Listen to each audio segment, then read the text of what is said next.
Umabot sa halos 6 na po ang naitalang kaso ng mother-to-child transmission ng sakit na HIV dito sa bansa simula pa 1984.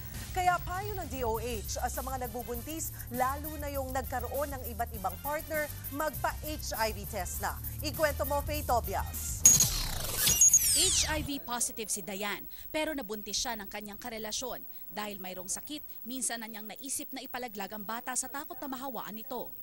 Kahit naman siguro ganito ang inisip ko, ganito na nga ako, may ganito na nga ako sakit, magkakasala pa ako, tsaka wala nang kasalanan yung anak ko. Pero milagro raw na maituturing na hindi na ipasa sa kanyang anak ang sakit. Hindi man kasi ipinagpatuloy ni Dayan ang kanyang antiretroviral, nagnegatibo sa HIV ang bata matapos ang series ng mga test. Mga mother na may HIV na, hindi ko sila in-encourage na magbuntis. Pagka ginusto nilang magkaroon ng baby, kahit na positive na sila, makipag-communicate mo na sila o makipag-usap sila sa mga doctors nila. Pero hindi lahat kasing swerte ni Dayan at ng kanyang anak.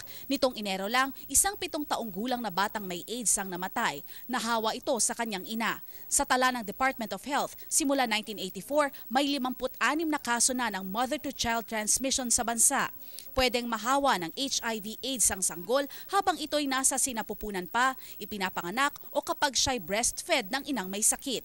Hindi kasama sa prenatal check-up ng mga buntis ang HIV test. Kaya payo ni Doc, kung inaakala nyo na may risk kayo na baka meron kayong HIV, magpa-testing po kayo. Para na sa ganon, kung ang resulta nyo ay positive, mabibigyan kayo ng antiretroviral drugs. Libre naman po yun eh.